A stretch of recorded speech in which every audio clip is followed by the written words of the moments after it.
wolves in Colorado after the vote. Thank you for joining us if you're here on Zoom and letting us know where you're watching from. I want to do a land acknowledgement before we get started tonight and acknowledge with respect that I and our guest reside on the traditional lands of 48 Native American tribes who now live throughout the American Southwest, Great Plains, and Rocky Mountains, including the Southern Ute, the Ute Mountain Ute tribe, the Arapaho, the Cheyenne, the Apache, the Comanche, and the Shoshone tribes. So if you've joined us for our series, as Nicole was saying here before we get started, in last fall, you will know that we put together 5 episodes leading up to the November ballot. Since that ballot initiative, we have decided to come back and bring you an epilogue episode where we're going to focus on what does this mean after the vote. We do have an audience joining us here on Zoom. We want to see your questions in the chat. We want to see where you're watching from too. So go ahead and open that up. Feel free to kind of keep that active. We've got eyes on that. And this is going to be a great conversation tonight. We're going to try to work in some of your questions along the way. I'm Kristen Eulenbrock. I work at the Institute for Science and Policy, a project of the Denver Museum of Nature and Science. And together with a various number of partners that I want to acknowledge and recognize, we've been bringing you this series, and we're really grateful for all of you for joining us today. So I do want to acknowledge and thank our partners in this, from the Colorado State University Warner College of Natural Resources, including the Center for Collaborative Conservation, the Center for Human Carnivore Coexistence, and CSU Extension. And so with that, I want to welcome my co-host, for those of you who are also familiar, John Sanderson, who is the director of the Center for Collaborative Conversation. And him and I will be walking you through tonight's conversation with our guest speaker. Good evening, John. How are you doing? Hey, Kristen, thanks so much. I'm doing great. Beautiful day here in Fort Collins, and thank you all for joining us. Tonight, as Kristen mentioned, we'll be talking about a question that was on your ballot this past November 3rd, Proposition 114, with the title Reintroduction and Management of Gray Wolves. So Proposition 114 requires Colorado Parks and Wildlife Commission to develop a plan to reintroduce and manage gray wolves in Colorado and begin reintroduction by December 31st, 2023. Now, the commission is an 11-member citizen board appointed by the governor. The job of implementing the decisions of the commission falls to the state agency, Colorado Parks and Wildlife, also known as CPW. Our guest tonight is CPW Director Dan Prenslow. Dan was born in Colorado, and those of us at Colorado State University are proud of the fact that Dan graduated from CSU with a bachelor's degree in wildlife biology in 1985. Dan was named director in May of 2019 after 33 years of experience with the agency, and he's worked in several parts of the state, pretty much all the state, I think we can say, and in a number of different roles. So he moved into his role as director with a vast amount of experience managing wildlife in Colorado, and we welcome him here tonight. Thanks for being here with us, Dan. Yeah, thank you, John. I appreciate it. And Chris and I appreciate the invite. And I know we've got an hour. I will chuckle for a second. So not only did I go to school in Fort Collins and a CSU alum, but I was born in Fort Collins, and then we lived in Virginia Dale at the base of Red Mountain, which I do believe CSU manages now as a property. So baptized there in the little church right along the road there at Livermore. So kind of grew up in that northern Colorado. So interesting kind of a trip back home. So. Yeah, great. And it's a lovely place to be still all these years later. So Dan, I gave a very brief high-level summary of Proposition 14.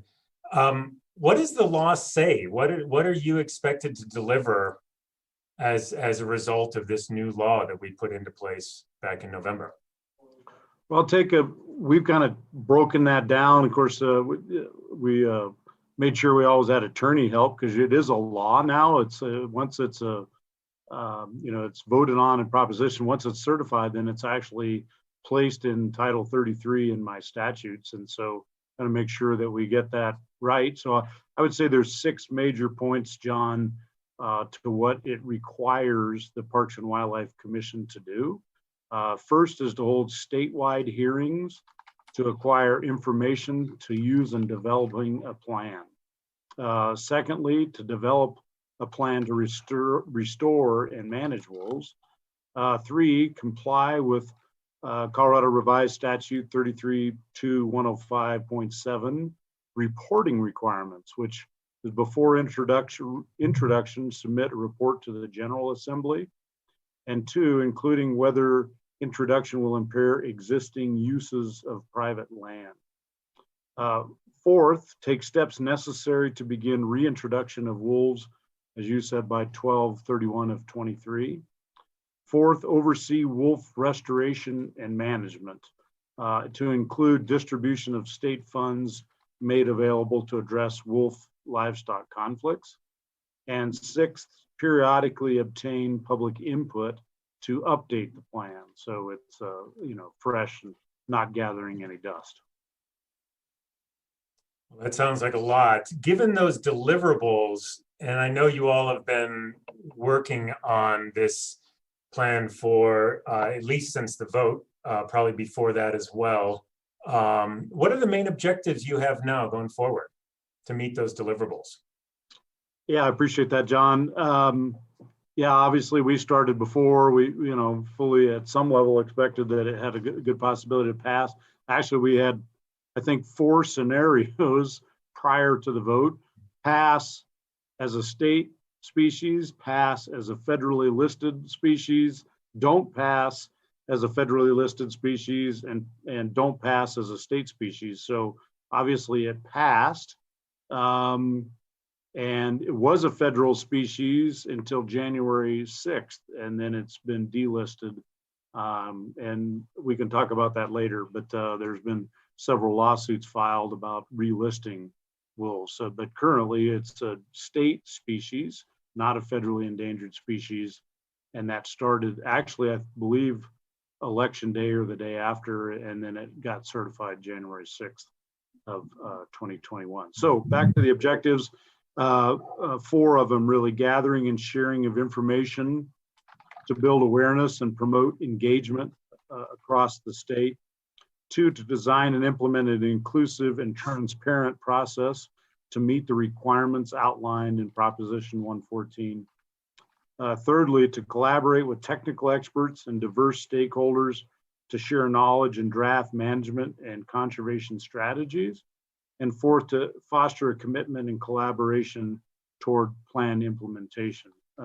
Obviously, you can read between the lines. In my opinion, that's you can do this, but to do this well takes really everybody in a collective conversation. And you deal with the issues now, or you deal with them later. And I really do believe 114 requires that discussion now, not later. Yeah, and I've heard from several folks that the biology and ecology of wolves is actually relatively straightforward, but the people side, I think, is the real complicated piece. But we'll get to all of that in a bit.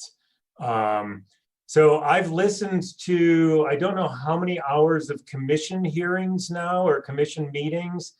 There were 2 days back in January, and then there was another meeting just last Wednesday. Dozen hours or so of conversation about this, and lots of comments from the public. And so you all have, the commission has made some decisions and given you some direction. Can you share a bit about what that direction is at this point? Yeah, absolutely. As you said, lots of discussion in January, and then as far as I'm concerned, they kind of put some meat on the bones of some of the plan in February. We had a 3-hour workshop and talked about a little bit of that detail. And so I'll get into some of that, and obviously we can talk about that for the rest of the hour. But the Parks and Wildlife Commission will serve as a decision-making body, for the implementation and development of this plan. This role will include 3 primary responsibilities. One, to consider options for public involvement and approve the public involvement process to develop the plan, which obviously that's what we worked on in January. To receive input from CPW staff, the public, stakeholders, and technical experts, and provide feedback on draft management plan concepts and strategies. So that's to come still. And 3, to approve the final plan. The Parks and Wildlife Commission will also monitor the process and the products throughout and provide feedback and guidance as necessary. It will be in the purview of the Parks and Wildlife Commission to either slow down or speed up the planning process as necessary. And that was a lot of discussion in the January meeting. Some of the detail, Parks and Wildlife Commission will convene 2 groups in consultation with Parks and Wildlife to support the management planning process. One will be a technical working group and one will be a stakeholder advisory group. It's important to note that we propose these groups be advisory bodies to the Parks and Wildlife Commission. Parks and Wildlife Commission is the deciding body. They won't, the advisory groups obviously are not decision making. The technical working group with CPW staff as well as other state and federal experts will convene to provide objective, scientific-based information to inform the development of the plan. The technical work group will propose conservation objectives and management strategies that CPW will incorporate into the draft plan. Kind of the who, what, when, and where, damage prevention, compensation program, etc. The technical work group will share information with the stakeholder advisory group, which I'll talk about next, throughout the planning process, including the development of a draft management strategies and actions for stakeholder review. The director, myself, CPW director, in consultation with the Parks and Wildlife Commission, will approve members of the technical working group. Member representation may include CPW, of course, U.S. Fish and Wildlife Service, USDA, Animal and Plant Health Inspection Service, USDA Forest Service, Bureau of Land Management, Colorado Department of Agriculture, National Park Service, tribal representation, other state or federal agency representation is deemed appropriate. And there was a discussion, and the commission in February chose not to do ex officio non-voting of Parks and Wildlife commissioners, since all the commission would hear everything. So those will be public meetings, of course. So that's the technical working group. Stakeholder advisory group will be a broad range of interest in wolves and wolf management and conservation. Will be convened to support the development of a draft strategies to provide consensus recommendations to CPW with dissenting views captured. The technical working group will be responsible for the content of the plan, while the stakeholder advisory group will be providing opportunities to make substantive contributions for consideration. Where the stakeholder advisory group is able to achieve consensus on conservation objectives or management strategies, their input will receive priority consideration. Again, the CPW director, in consultation with the Parks and Wildlife Commission, will approve appointments to the stakeholder advisory group following an application and review process coordinated by CPW. The external facilitator, which we we'll talk about here in a minute, John maybe, will have a role coordinating this process.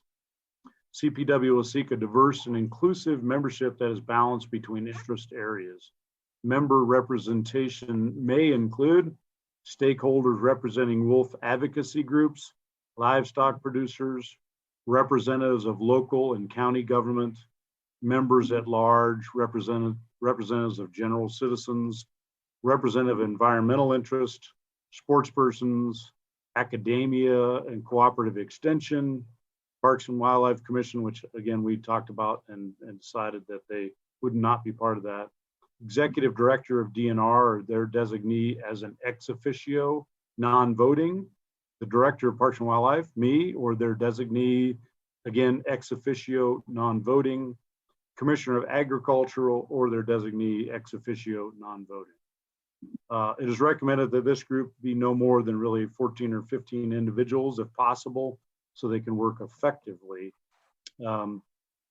We also feel that this group should have inclusive representation from diverse backgrounds, perspectives, and geographic regions in Colorado, familiarity or interest in wolf management and conservation. Diverse wolf management interest, conservation, advocacy, education, hunting, trapping, recreation, livestock, socioeconomic, etc. Won't be just biological, obviously. And I think that's it on that. I did touch base, and then I'll take a break. Did touch base with a professional facilitator. We did go out with a request for proposal that is on the street as of a couple days before, so about a week ago, maybe last Monday. We are proposing that we have that external facilitator will be contracted to run the stakeholder advisory group and the technical work group, help hold statewide hearings and other engagement forums and public comment opportunities in coordination with my staff. This will be key position our plan to ultimate success of this planning process. And of course, my staff will be involved, general public will be involved. That's kind of the nutshell of those two groups and the current plan. That's great. Dan and John, if I may, I think we want to kind of unpack a lot of that, including we're seeing a lot of audience engagement, curious about the makeup of the groups and everything, which we'll get to. But I actually want us to take a little bit bigger picture view before we kind of head down this road into some of the specifics in more detail and ask you, Dan, about CPW's role in wolves, in the fact that this is a very, let's say, public issue. And we've heard that, CPW has received a tremendous amount of comments regarding the reintroduction of wolves. Why are wolves different than other species that CPW and other wildlife? Why are they different? And why do you think there's so much public interest in this topic? That's a good question. I think I spend nights not sleeping about that. Because my inbox is full every day from every opinion in the world, from every direction on wolves in the world. And I'm not a philosopher. I am a biologist from CSU and have a lot of management experience. And the best I can tell you, it's an apex, obviously it's an apex predator. They're a generalist species, so whether they're on the endangered species list or not, they thrive where they're at. If you give them, they have food and space, they'll find a living. But I can't think of any animal. If you look back, they're in the Bible. They're Little Red Riding Hood. Someone said was written in 1600, but it was a folklore from the 1200s or something. I don't know if that's true or not. I've not had time to Google that, answering all the emails I've got. But I think at the end of the day, wolves do impact the landscape. They are part of the natural landscape, but if you're a livestock producer, or if you're somebody walking, a dog on a trail, wolf will impact your life. And so there's just lots of different opinions about that. There's a connectivity for some people that the ecosystem's not in balance if you don't have wolves, and the other side of that is the world's not going to be well if there are wolves on the landscape because they impact your livelihood. And so I think somewhere in between that is probably really the truth, but that that's what we've been told we get to do in Proposition 114. And Dan, I'd love to unpack the technical working group and the stakeholder advisory group a little bit as well, because we've gotten quite a few questions already about who sits on those groups, how they will be selected, and so forth. And I know that's been a big part of the commission meetings in the last couple of months. But I'd love your thoughts on, just to begin with, at the very highest level, what's at stake for Colorado here? I heard Reed DeWalt during one of the commission meetings, I don't know if it was last week or in January, described this as one of the biggest conservation actions in North America going on right now. And it really feels like there's a lot at stake that we're hearing in these commission meetings from people who really want to see wolves on the landscape and those who really do not. But what's at stake for Colorado? Well, that's a good, they'll say when that's a good question, but that's a good question. I think multi-layered, John, maybe I'll try and get not off track. So really I think what's at stake. So for me, as I talked about it before, is that it's a requirement for me. It's the law. I'm going to implement that. But for anybody else, that's not a job requirement. If you're a livestock producer, you're worried about your bottom line. If you believe, wolves are the epitome of the most important thing that on the landscape, you can't imagine why we haven't done this prior. And so I think what's at stake for Colorado is that if not done well, and I'll get back to this, if not done well, and process matters in this one. If I was bringing on a species that really didn't impact many people and it was really a feel-good kind of thing, I think process always matters, but it's less important. But this one, not done well, we'll spend the rest of our lives or years and years really arguing over that was a poor decision or we've got done to us. And I think back to your original question, wolves up to this date have been moved in. There's some that have gotten here naturally, but any that were moved in the lower 48 states were done under the auspices of the Endangered Species Act. And there was not a lot, matter of fact, there's quite, I hate to say that, but there wasn't very much collaboration with the states or anybody in that when that happened under the Endangered Species Act. There was some, I'm not an expert in that, someone I'm sure will tell me, all the collaboration that did go on, but that was a decision by the U.S. Fish and Wildlife Service under the Endangered Species Act. So Colorado is unique in that even though this was a decision by the voters, it's not by the Endangered Species Act or the U.S. Fish and Wildlife Service, although they are partners in this. And so Colorado's very unique in this. Our neighboring states are paying attention to this. Our neighboring states are paying attention to this for a lot of different details, whether it's a northern gray wolf or a Mexican wolf. Let me tell you, the neighboring states are very interested and apprehensive of what Colorado is doing. And so that's the one part. I think the second part, I'll go back to process. Actually, somebody much wiser than me said that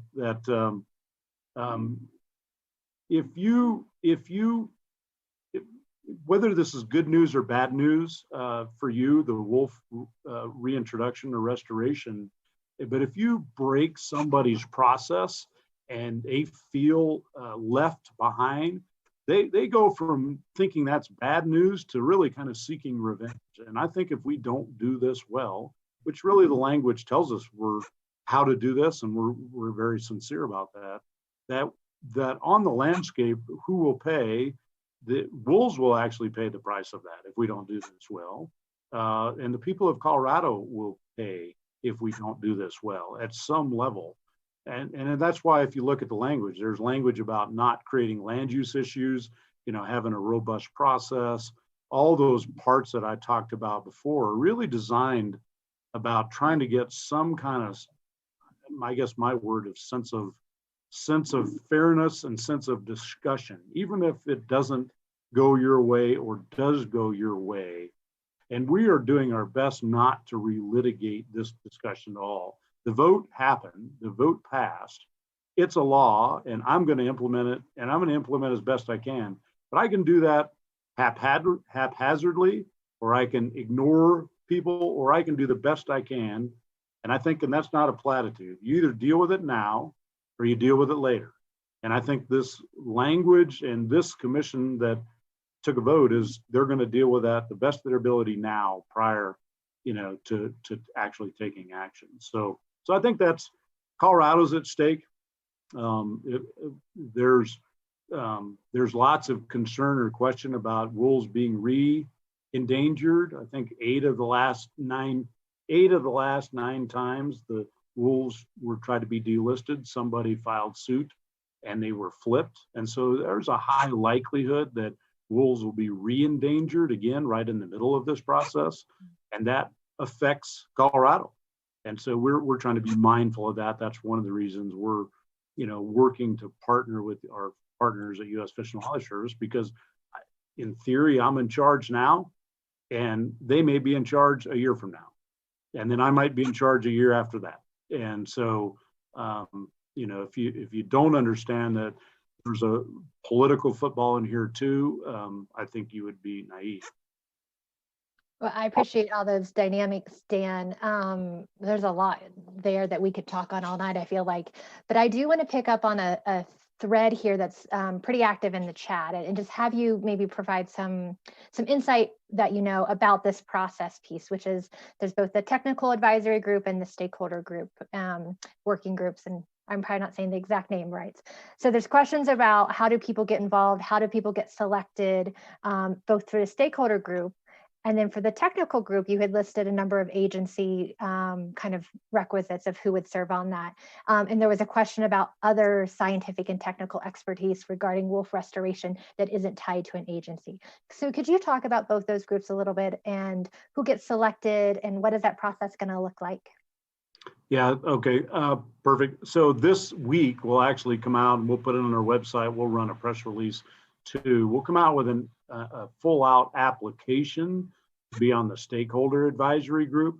And like I said, there's no names in there. We're not married to the whatever 12 or 15 kind of categories in there. And part of that is none of that's predetermined. And you may have a person that can fill 2 slots. We'd like to keep, or 3 slots maybe. Maybe somebody's a county commissioner in their past life and now they're a legislator. Well, maybe that's 2 slots that you'd fill, and so you didn't have to have 2 people. You can have 1 that could represent that, not that constituency, but that knowledge base. And so, but anyway, there will be an application. I should have it in front of me here, but I'm buried under my paperwork.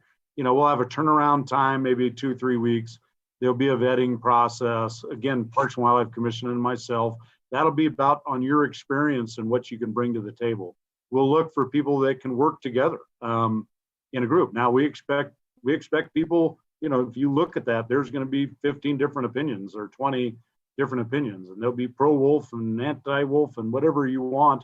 But the idea will be that we work on consensus to make the best decision or recommendations we can to my staff who's writing the plan. So that is the application process.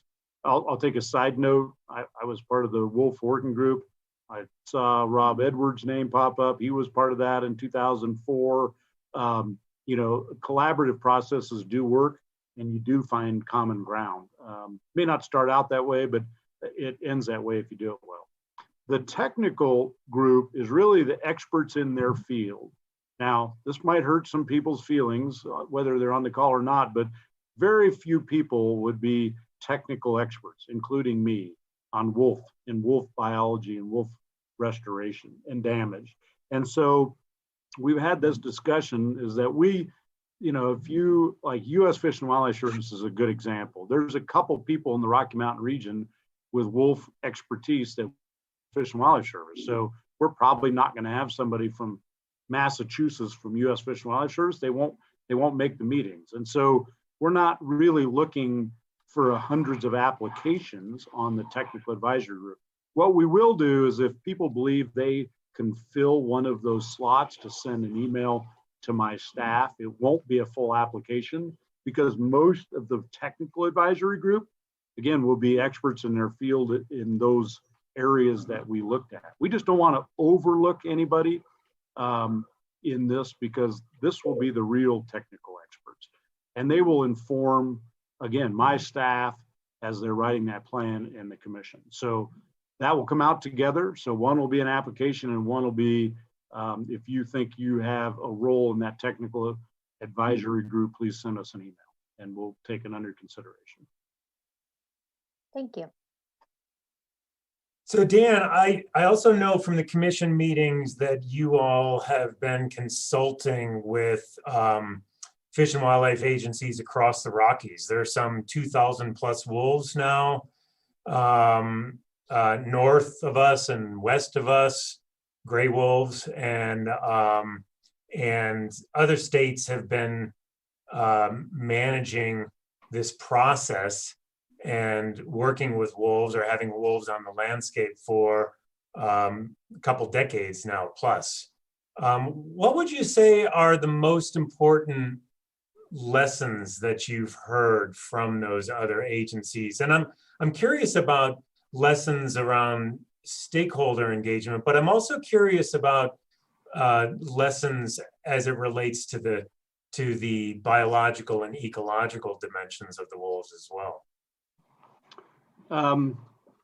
Couple stage, I'll answer that in a couple stages, I think. And this is where if I had my staff in there, they give me more detail than I have on that. But so we have reached out to all of our neighboring states, or northern states that have wolves, and we've reached out to the greater upper Midwest too, where Wisconsin and Minnesota, they're updating their plans.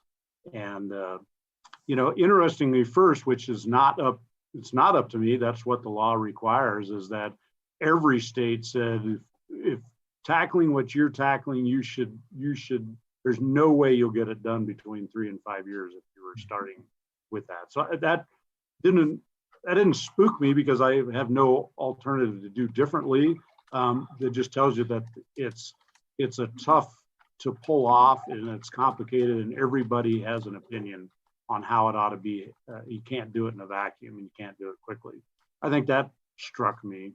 I think the other thing that probably struck me is that a couple things. It said wolves never quit asking for your time. And I think that what I'm gonna read into that, I have no expertise in that, at least in Colorado, but when they're on the landscape, and whether it's a effect on ungulates or effect on livestock or people's land use issues, or they're in the people's neighborhoods or whatever it's going to be, or will it impact me, that the wolves on the landscape it's just a higher tenor, I guess. It would be lots of questions, lots of concern.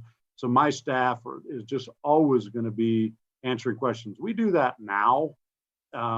But to think that 5 years from now, every question will be resolved about wolves would not be accurate.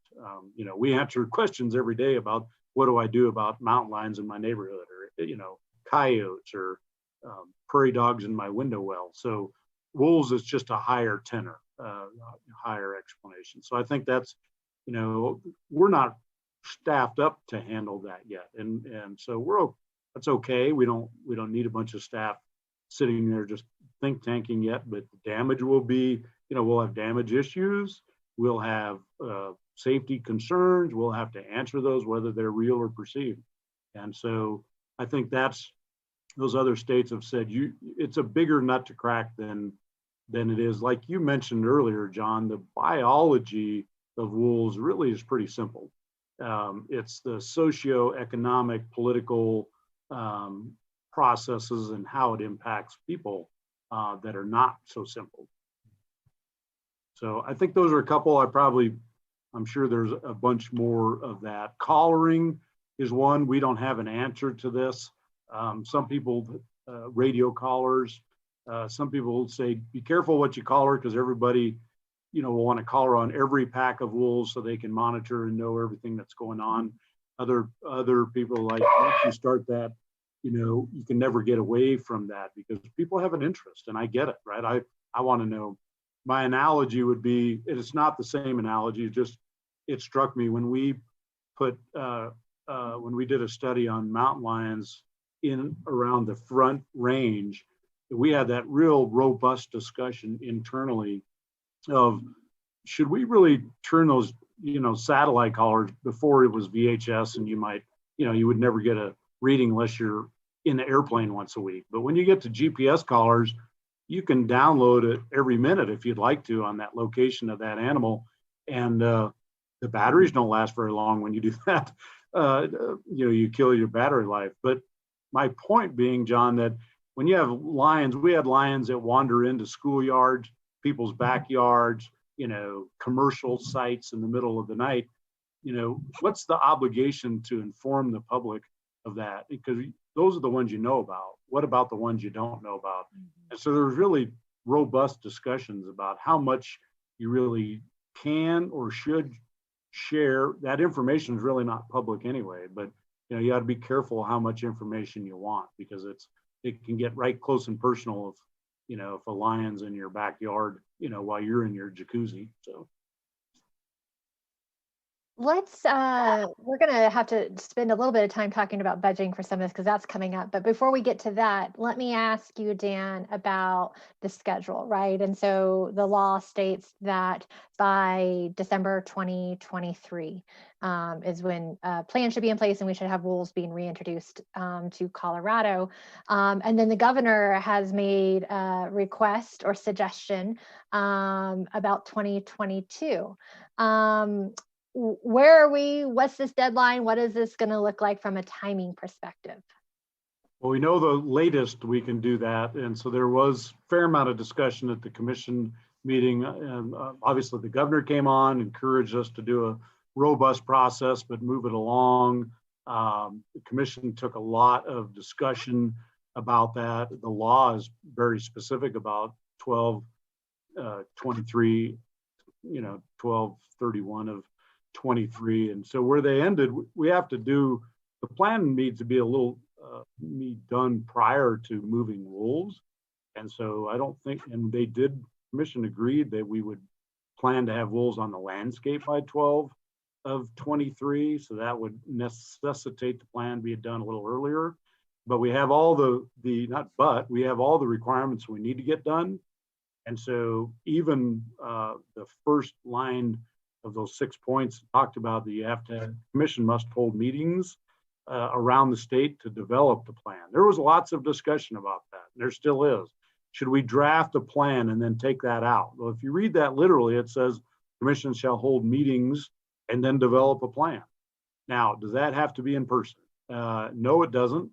But COVID is COVID.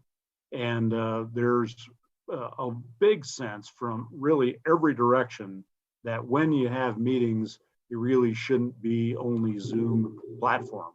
There's a lot of discussion that you need to have some platform in Zoom because people are worried about, their safety. But a lot of people want to have that discussion in person, and the commission is very sensitive to that. So long-winded answer, Kristen, is that we will get it done by the due date. If we can get it done earlier and hit all those milestones and get it done well, so be it. Glad to do that. So we'll see that. There's parts that we are not, we can't completely control, and that will be, we are discussing with our partners at Fish and Wildlife Service about 10J rules, and you hear a lot about that at commission meeting. That's a rule with under the Endangered Species Act that would address some of that land use language. And so we're not in control of all that, but they're fully aware that we'd like to move that along and have already asked about starting those processes now. You do need a draft plan to, for them to react to, in all fairness. So they can't just say, oh, that's a great idea, so we've got to have a draft plan to work on that. So that's my short answer of a long-winded question. So, or long-winded answer. And Dan, can I ask a specific thing in here that's come up a couple of times from people who are on the phone with us, has to do with the time. And honestly, I'm not entirely clear when I read Proposition 114 on this, because I think it's a little bit vague, because it kind of says, we should have a plan by December 31st, 2023, but then also wolves should be reintroduced by 2023. Can you clarify that for us, that particular timing between planning and actually opening the doors of the cages and releasing wolves on the ground? Well, there's a loaded question in that, John. I know you didn't just try and throw me under the bus, but you just did. But I'm doing it with a smile because it's, it is a fair question. And so this is no deference to all my lawyer friends, but I'm not a lawyer. I don't want to be a lawyer. Glad I'm not a lawyer. But here's the lawyer talk in me that I don't have.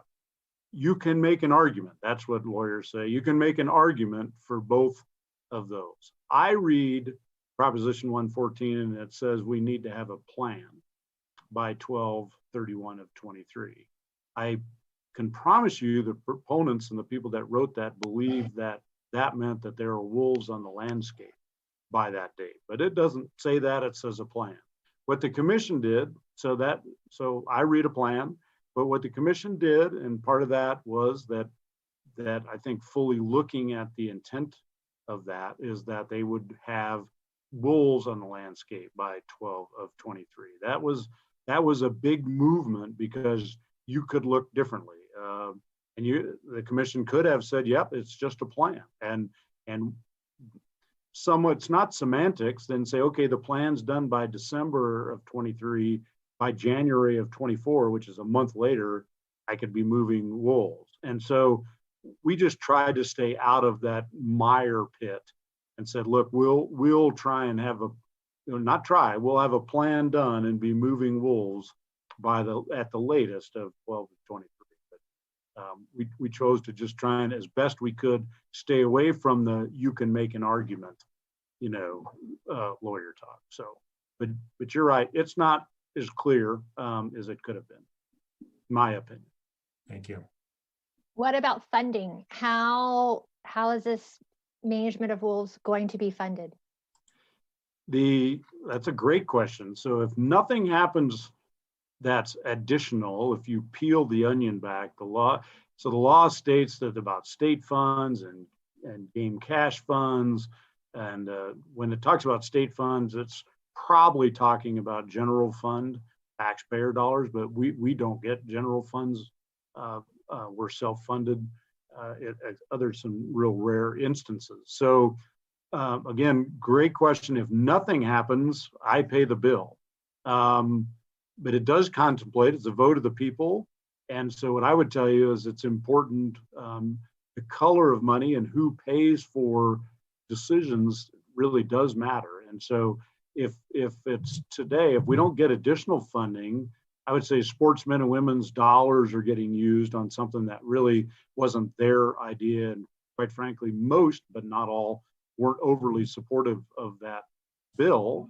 And so there's a real robust discussion. Matter of fact, there's a bill in the legislature right now, and it's supported, my understanding is, by wolf proponents and wolf opponents to find general fund dollars to fund the next 5 years of this, the restoration and the planning and the damage, I would add, if and there is any damage. We do have some wolves on the landscape today, and we are liable for that damage. I don't think it'll be significant. We only have a few wolves on the landscape, but they're don't know what tomorrow holds. So that question in the legislature is a really good question. I think it's important. This is a vote of the people, but to have to take money from the whether it's hunters or anglers or other pots of federal aid to do what the voters voted for. There's a robust discussion about coming up with general funds since it was a vote of the people. And that, last but not least on that, we think it's about, with facilitation and with, if there's staff, meetings, obviously moving wolves, it's not free to move wolves when we get to that point. It's about $1 million a year for 5 years, so about $5 million. And so there is discussion again on a bill like that. Ultimately, we hope that that's funded. We do have support of the governor's office in that, and we hope that gets funded, and whether we put it in a bank account and we don't have to have this conversation again, for the next 5 years, and we can do our job like we're expected to do. Dan, before I would love to get to compensation programs and all of the dimensions of that are mentioned in 114. But before we get there, I'd love to ask you a little bit about the role of science in this whole process. And, leading up to the vote, there were, a variety of views expressed about the role of science. I mean, not the role of science, but what is true, right? And I'm curious, within the technical advisory group, what are you thinking about how you will grapple with the science and make sure that there's a clear understanding of what existing science there is, but then also, perhaps even more important, going forward past December of 2023, how do we work to create good science that everyone can accept and believe in, or at least a majority of us can accept and believe in it? And that science could be around, impacts on cattle, could be around impacts on elk, trophic cascades, which has been a big focus of the wolves up in Yellowstone. How do we deal with that science going forward? What do you think that might look like for both the agency and other partners at universities and other agencies? Very broad. Well, it's a great question, broad question. I'm not sure I'll unpack all that in the time, but keep me on track, or if I miss some of that. So I think even in 114 it talks about, if it didn't, it should have.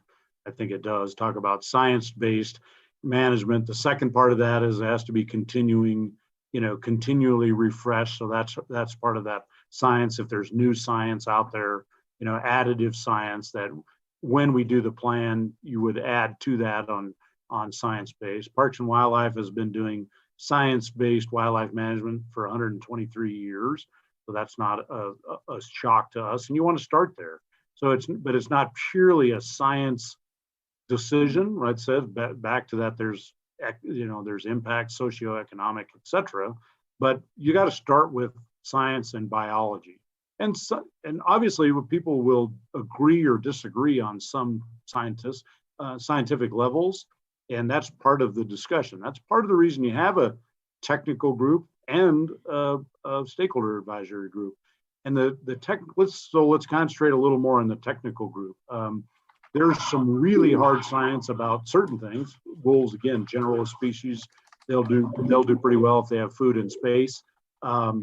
You get to depredation, as you kind of started out that question, or game damage per se. There's wolves will impact livestock owners. That's pretty simple. I'm not sure that's a science base. Eat a calf, they eat a calf. That's not simple emotionally for the rancher. I don't want to dispel that, but that specific damage is pretty easy to quantify if you can find about it. What's less easy quantifiable is the pregnancy rate different, or is there worry loss or abortion rate of domestic livestock? And I have no expertise in that.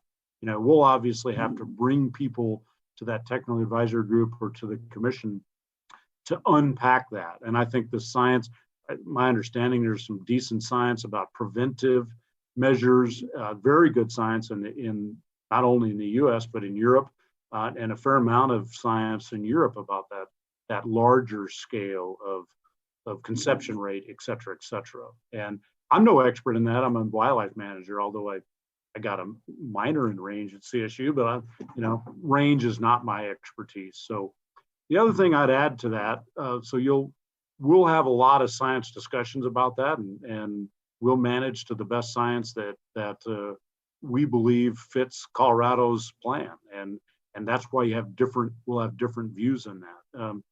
The other thing that we're going to do in the next few months with the commission, and this will be open, obviously, to the public. Everything is on the public record, so everybody gets to see what we're working on. No secrets in this plan.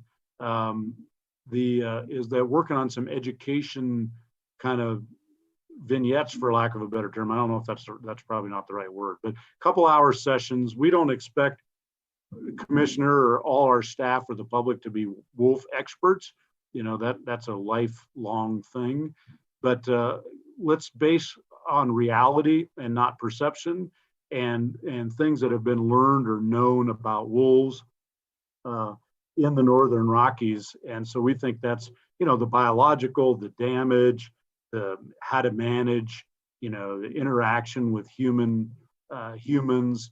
And so we envision that kind of throughout, but we're going to start some education sessions that really start again, John, with what's the current science? What's the reality, not what people's perception is.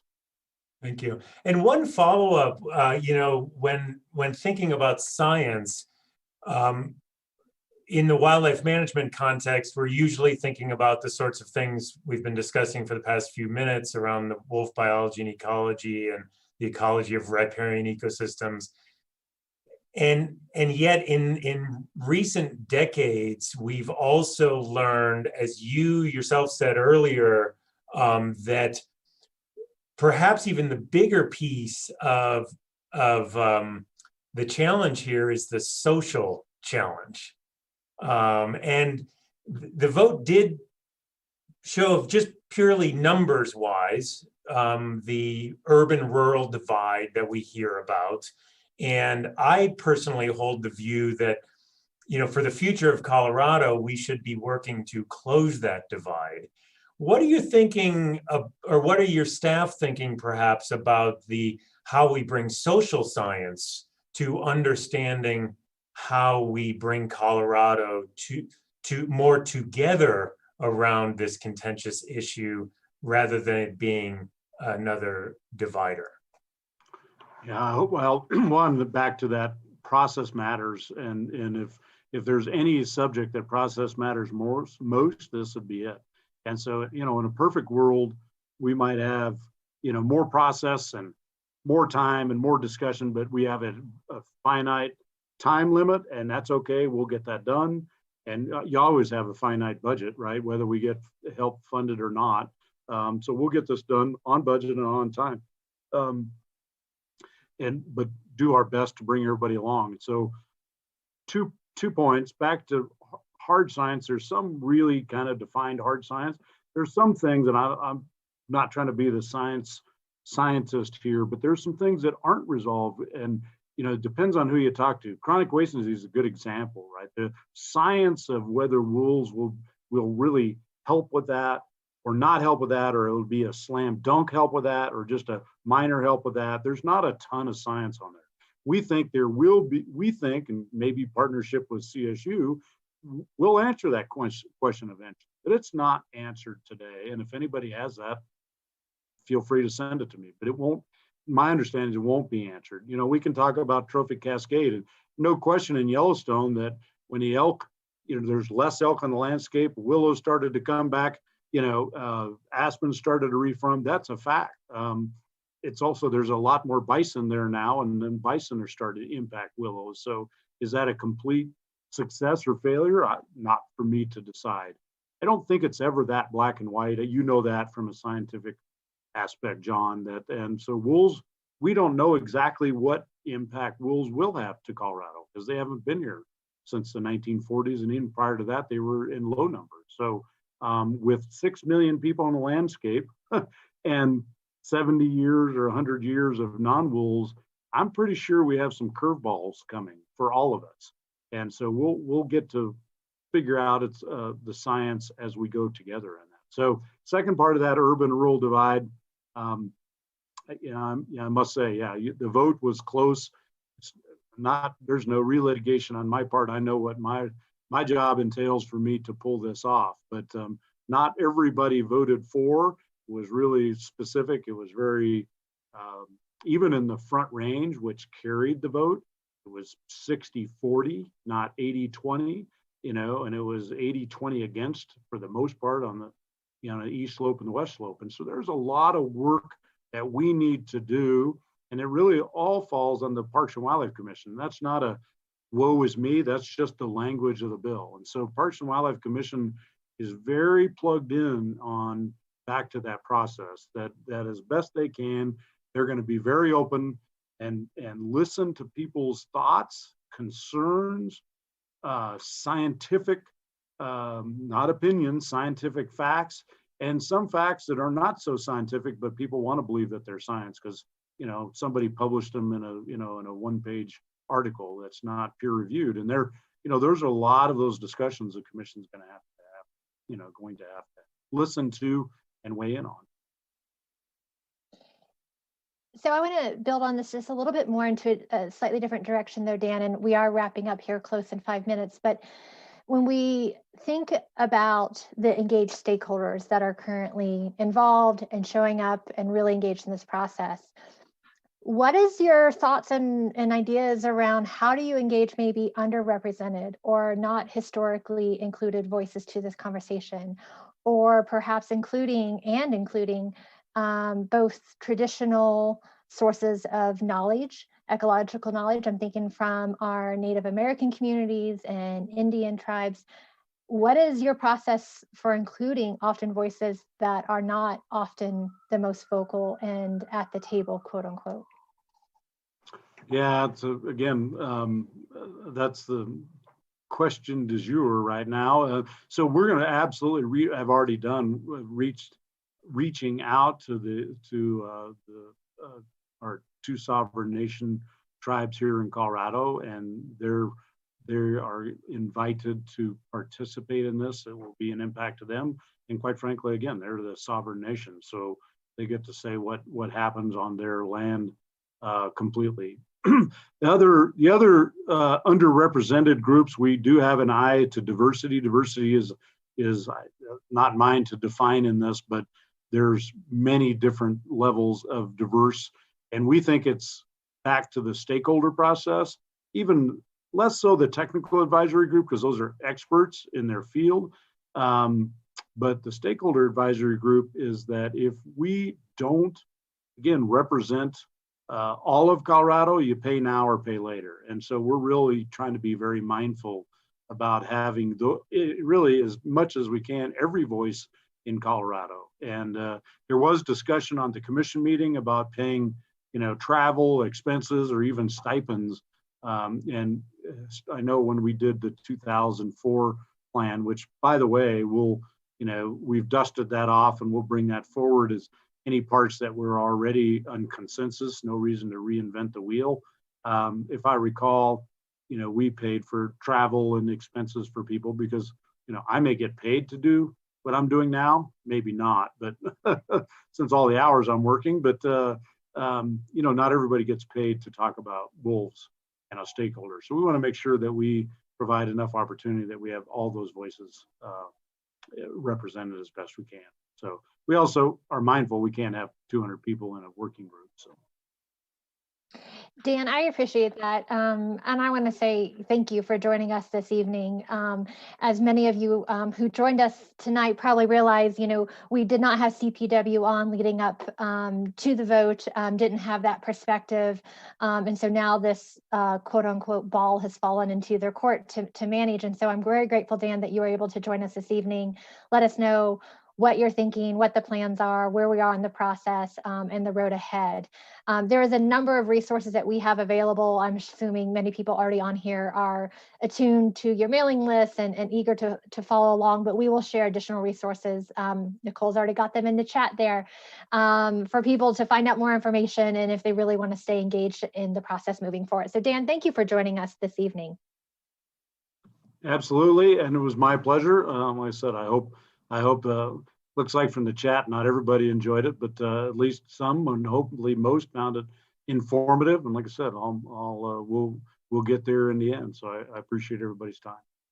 Thank you, Dan. And we really appreciate everyone who's spent the last hour with us. Thank you for showing up and have a wonderful evening. Thank you, everyone. Keep in touch. And a huge thank you to our partners all up at CSU for helping us put this together. For those who are still staying on, I'm going to make a quick plug. John and I and a number of others are putting together a forest and wildfire and people, all the intersection between the through, another mini series coming up starting later this month in March. So make sure you keep your eye out for that, and hopefully you'll help us approach that topic like we did with wolves, where we brought in a lot of perspectives to explore the challenges of wildfires here in Colorado and the West. So thank you all, and hopefully we'll see you again. Hope you enjoy your evening.